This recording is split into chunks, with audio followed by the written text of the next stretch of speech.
ദൈവനാമം വാഴ്ത്തപ്പെടുമാറാകട്ടെ. കർത്താവിൽ പ്രിയരെ, എന്നെ കേൾക്കുന്ന വിശ്വാസ സമൂഹമേ, വിശുദ്ധ നോമ്പിൻ്റെ 2-ാം ദിവസത്തിൽ നമുക്കൊരുമിച്ച് പ്രവേശിക്കാം.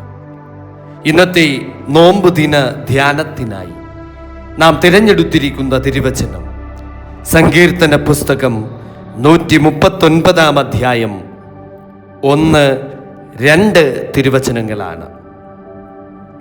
അവിടെ നാം കാണുന്നു, യഹോവേ, നീ എന്നെ ശോധന ചെയ്ത് അറിഞ്ഞിരിക്കുന്നു. ഞാൻ ഇരിക്കുന്നതും എഴുന്നേൽക്കുന്നതും നീ അറിയുന്നു എന്നാണ് ആ തിരുവചനം നമുക്ക് കാട്ടിത്തരുന്നത്. കർത്താവിൽ പ്രിയരെ, ഈ വിശുദ്ധ നോമ്പിൻ്റെ 2-ാം ദിവസമായി ഇന്ന് നമുക്ക് ഈ തിരുവചനത്തെ ആസ്പദമാക്കി ധ്യാനിക്കുകയും പ്രാർത്ഥിക്കുകയും ചെയ്യാം. ഒന്നാമതായി, ദൈവസന്നിധിയിൽ നിൽക്കുന്ന ആത്മാവ്. 2, ഹൃദയ പരിശുദ്ധിയിലേക്കുള്ള വിളി. 3, മരുഭൂമിയിലെ ക്രിസ്തു നമ്മുടെ മാതൃക. 4, ഉപവാസത്തിൻ്റെ യഥാർത്ഥ അർത്ഥം. 5, ഹൃദയശുദ്ധിയുടെ പ്രാർത്ഥന. 6, ക്രൂശിൻ്റെ നിഴലിൽ എന്ന പ്രധാന 6 ഭാഗങ്ങളായി നാം ഈ തിരുവചന ചിന്തയെ തരംതിരിച്ചിരിക്കുന്നു. ഇതിൻ്റെ അർത്ഥവ്യാപ്തി ആഴത്തിൽ കേൾക്കുന്ന നിങ്ങളിൽ ഓരോരുത്തർക്കും വേഗം മനസ്സിലാക്കുവാൻ സാധിക്കും എന്ന് ഞാൻ വിശ്വസിക്കുന്നു. ദയവ് ചെയ്ത് ആരും ഈ സന്ദേശവചനം സ്കിപ്പ് ചെയ്യരുത്. ഒരുപക്ഷെ ഈ വചന സന്ദേശത്തിൻ്റെ കണ്ടിന്യൂറ്റി നിങ്ങൾക്ക് നഷ്ടപ്പെട്ടു എന്ന് വരാം. നമുക്ക് ചിന്തിക്കാം. ഒന്നാമതായി, ദൈവസന്നിധിയിൽ നിൽക്കുന്ന ആത്മാവ്. വിശുദ്ധ നോമ്പ് എന്നത് ഒരു കലണ്ടർ കാലഘട്ടമല്ല, അതൊരു ആത്മീയ യാത്രയാണ്. ഈ വിശുദ്ധ നോമ്പിൻ്റെ 2-ാം ദിവസം നമുക്ക് സ്വയം ചോദിക്കാം, എൻ്റെ ഹൃദയം ദൈവസന്നിധിയിൽ തുറന്നിട്ടുണ്ടോ? സങ്കീർത്തനക്കാരൻ പറയുന്നത്, യഹോവേ, നീ എന്നെ ശോധന ചെയ്ത് അറിഞ്ഞിരിക്കുന്നു എന്നാണ്. നമ്മുടെ വിശുദ്ധ നോമ്പ്, ഉപവാസം എന്നത് ദൈവത്തെ അറിയുവാൻ വേണ്ടി മാത്രമല്ല, ദൈവം നമ്മെ അറിയുവാൻ വേണ്ടിയാണ്.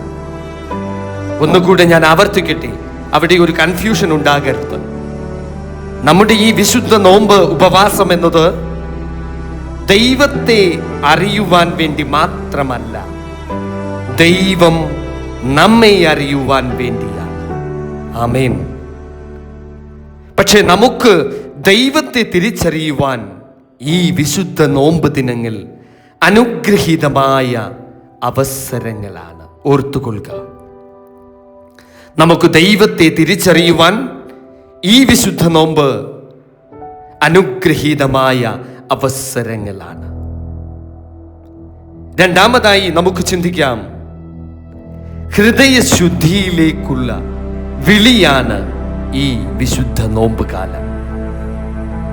വിശുദ്ധ നോമ്പ് ശരീരപരമായ ഉപവാസത്തിൽ മാത്രം ഒതുങ്ങുന്ന ഒന്നല്ല. ദൈവം നമ്മോട് ആവശ്യപ്പെടുന്നത് ഹൃദയ പരിശുദ്ധിയാണ്. അതാണ് ദൈവം നമ്മോട് ആവശ്യപ്പെടുന്നത്. അതാണ് യോവേൽ പ്രവാചകന്റെ പുസ്തകം 2-ാം അധ്യായം 13-ാം വാക്യത്തിൽ ഇപ്രകാരം പറയുന്നത്, വസ്ത്രങ്ങളെയല്ല, ഹൃദയങ്ങളെ തന്നെ കീറി നിങ്ങളുടെ ദൈവമായ യഹോവയുടെ അടുക്കലേക്ക് തിരിവീനെന്ന് പറഞ്ഞിരിക്കുന്നത്.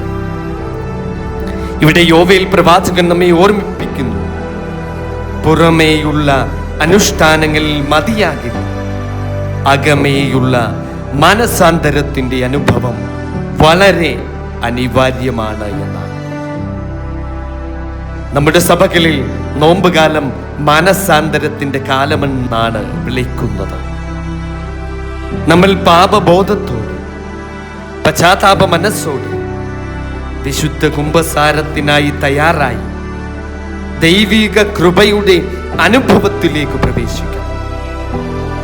അതാകണം നമ്മുടെ ഈ വിശുദ്ധമായ നോമ്പ് കാലം. മൂന്നാമതായി നമുക്ക് ചിന്തിക്കാം, മരുഭൂമിയിലെ ക്രിസ്തു നമ്മുടെ മാതൃകയാണ്. അനന്തരം പിശാചിനാൽ പരീക്ഷിക്കപ്പെടുവാൻ യേശുവിനെ ആത്മാവ് മരുഭൂമിയിലേക്ക് നടത്തിയെന്നാണ് വിശുദ്ധ മത്തായി എഴുതിയ സുവിശേഷം 4-ാം അധ്യായത്തിന്റെ 1-ാം വാക്യത്തിൽ നാം കാണുന്നത്. യേശു തമ്പുരാൻ 40 ദിവസം ഉപവസിച്ചു, നോമ്പ് നോറ്റു. അവൻ പാപമില്ലാത്തവനായിട്ടും നോമ്പ് നോറ്റു, ഉപവസിച്ചു, പ്രാർത്ഥിച്ചു. അപ്പോൾ നമുക്ക് എത്ര കൂടുതലായിരിക്കും അതിൻ്റെ ആവശ്യം നാം ചിന്തിക്കുക. അപ്പോൾ നമുക്ക് എത്ര കൂടുതലായിരിക്കും വിശുദ്ധ നോമ്പിൻ്റെ, പ്രാർത്ഥനയുടെ, ഉപവാസത്തിൻ്റെ അനുഭവം നമ്മുടെ ജീവിതത്തിലേക്ക് കടന്നു വരേണ്ടത് നാം ചിന്തിക്കുക. മരുഭൂമി അതൊരു ശൂന്യതയുടെ പ്രതീകമാണ്. വിശുദ്ധ നോമ്പിൻ്റെ ഈ ദിവസം ദൈവം നമ്മെ നമ്മുടെ ആന്തരിക മരുഭൂമിയിലേക്കാണ് വിളിക്കുന്നത്. അവിടെ നമ്മുടെ ദൗർബല്യങ്ങൾ വ്യക്തിപരമായി വ്യക്തമായി നമുക്ക് കാണുവാൻ സാധിക്കും. നമ്മുടെ ആശാശക്തികൾ തിരിച്ചറിയുക, നമ്മുടെ ആത്മാവിൻ്റെ ദാഹം അനുഭവിച്ചറിയുവാൻ സാധിക്കും. നാലാമതായി, ഉപവാസത്തിൻ്റെ യഥാർത്ഥ അർത്ഥമെന്താണ്? അന്യായ ബന്ധനങ്ങളെ അഴിക്കുക, നുകത്തിൻ്റെ അമിക്കയറുകളെ അഴിക്കുക, പീഡിതരെ സ്വതന്ത്രരായി വിട്ടയക്കുക, എല്ലാ നുകത്തെയും തകർക്കുക. ഇതല്ലയോ എനിക്ക് ഇഷ്ടമുള്ള ഉപവാസമെന്നാണ് യെശയ്യാ പ്രവാചകന്റെ പുസ്തകം 58-ാം അധ്യായത്തിന്റെ 6-ാം വാക്യത്തിൽ നാം കാണുന്നത്. വിശുദ്ധ നോമ്പ് എന്നത് വിശപ്പിനെ സഹിക്കുക മാത്രമല്ല, മറ്റുള്ളവരുടെ വിശപ്പിനെ മനസ്സിലാക്കുക കൂടിയാണ്. നമ്മുടെ സഭയുടെ പാരമ്പര്യം അനുസരിച്ച് വിശുദ്ധ നോമ്പ് 3 തൂണുകളായാണ് നിൽക്കുന്നത്. 1 പ്രാർത്ഥന, 2 ഉപവാസം, 3 ദാനധർമ്മം. 5-ാമതായി നമുക്ക് ചിന്തിക്കാം, ഹൃദയശുദ്ധിയുടെ പ്രാർത്ഥന. ദൈവമേ, നിർമ്മലമായൊരു ഹൃദയം എന്നിൽ സൃഷ്ടിച്ച് സ്ഥിരമായൊരാത്മാവിനെ എന്നിൽ പുതുക്കേണമേ എന്നാണ് സങ്കീർത്തനം 51-ാം അധ്യായത്തിന്റെ 10-ാം വാക്യത്തിൽ കാണുന്നത്.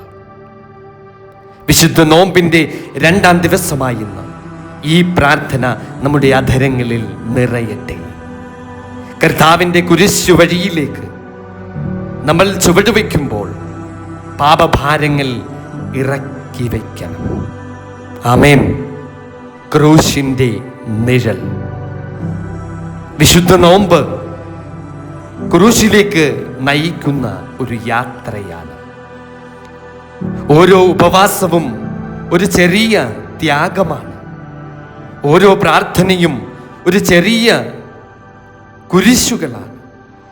ആരെങ്കിലും എന്നെ അനുഗമിപ്പാൻ ഇച്ഛിച്ചാൽ അവൻ തന്നെത്താൻ ത്യജിച്ച് തൻ്റെ ക്രൂശ് എടുത്തുകൊണ്ട് എന്നെ അനുഗമിക്കട്ടെ എന്നാണ് വിശുദ്ധ മർക്കോസ് എഴുതിയ സുവിശേഷത്തിൻ്റെ 8-ാം അധ്യായത്തിൻ്റെ 34-ാം വാക്യത്തിൽ നാം കാണുന്നത്. നാം ഇന്ന് കേട്ട ധ്യാന സന്ദേശം, യഹോവേ, നീ എന്നെ ശോധന ചെയ്ത് അറിഞ്ഞിരിക്കുന്നു, ഞാൻ ഇരിക്കുന്നതും എഴുന്നേൽക്കുന്നതും നീ അറിയുന്നു എന്ന തിരുവചന പ്രകാരം ദൈവസന്നിധിയിൽ നിൽക്കുന്ന ആത്മാവ്, ഹൃദയ പരിശുദ്ധിയിലേക്കുള്ള വിളി, മരുഭൂമിയിലെ ക്രിസ്തു അത് നമ്മുടെ മാതൃക. ഉപവാസത്തിൻ്റെ യഥാർത്ഥ അർത്ഥം ഹൃദയശുദ്ധിയുടെ പ്രാർത്ഥന, കുരിശിൻ്റെ നിഴൽ എന്ന പ്രധാന 6 ഭാഗങ്ങളും നാം ശ്രവിക്കുകയും പഠിക്കുകയും ധ്യാനിക്കുകയുമുണ്ടായി. ആയതിൻ പ്രകാരം നമുക്ക് ഇപ്പോൾ ഒരു ആത്മപരിശോധന നടത്താം. ഞാൻ ഈ വിശുദ്ധ നോമ്പിൻ്റെ 2ാം ദിവസമായി ഇന്നും ആരോടെങ്കിലും ക്ഷമിക്കാതെ ഇരിക്കുന്നുണ്ടോ? ചിന്തിക്കുക. ഞാൻ ഈ വിശുദ്ധ നോമ്പിൽ ദൈവത്തോടുള്ള ബന്ധം പുതുക്കുവാൻ തയ്യാറാണോ? ചിന്തിക്കുക. ഞാൻ ആത്മീയ വളർച്ച ആത്മാർത്ഥമായി ആഗ്രഹിക്കുന്നുണ്ടോ? മനസ്സിരുത്തി നാം ഒന്ന് ആലോചിച്ചു നോക്കുക. ഈ വിശുദ്ധ നോമ്പ് നമ്മെ ദുഃഖത്തിലേക്കല്ല, പുനരുദ്ധാനത്തിലേക്കാണ് നയിക്കുന്നത്. നമുക്ക് പ്രാർത്ഥിക്കാം. സ്നേഹസമ്പൂർണനായ ഞങ്ങളുടെ സ്വർഗസ്ഥ പിതാവായ ദൈവം, ഈ വിശുദ്ധ നോമ്പിൻ്റെ 2ാം ദിവസത്തിൽ ഞങ്ങളുടെ ഹൃദയങ്ങളെ നീ പരിശോധിക്കണമേ. ഞങ്ങൾക്ക് പാപബോധം നൽകണം, പശ്ചാത്താപം നൽകണമേ.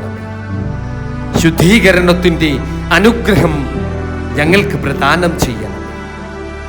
ഉപവാസത്തിൽ സ്ഥിരതയും പ്രാർത്ഥനയിൽ തീഷ്ണതയും ദാനധർമ്മങ്ങളിൽ കരുണയും തമ്പുരാനെ നീ അവിടുന്ന് പ്രദാനം ചെയ്യണം. ക്രൂശിന്റെ വഴിയിലൂടെ പുനരുദ്ധാനത്തിൻ്റെ മഹത്വത്തിലേക്ക് ഞങ്ങളെ അവിടുന്ന് നയിക്കണം. ഞങ്ങൾ കേട്ട വചനധ്യാനം നിത്യജീവിതത്തിൽ അത് പ്രായോഗികമാക്കുവാൻ തമ്പുരാനെ അവിടുന്ന് അടിയങ്ങളെ സഹായിക്കണമേ. ഞങ്ങൾ നിനക്കും നിന്റെ പിതാവിനും നിന്റെ പരിശുദ്ധ റൂഹായിക്കും സ്തുതിയും സ്തോത്രവും സമർപ്പിക്കുന്നു. അതിപ്പോഴും എപ്പോഴും എല്ലായ്പ്പോഴും തന്നെ. ആമേൻ. സ്തോത്രം. ഹല്ലേലൂയ. യേശുവേ സ്തോത്രം. യേശുവേ നന്ദി.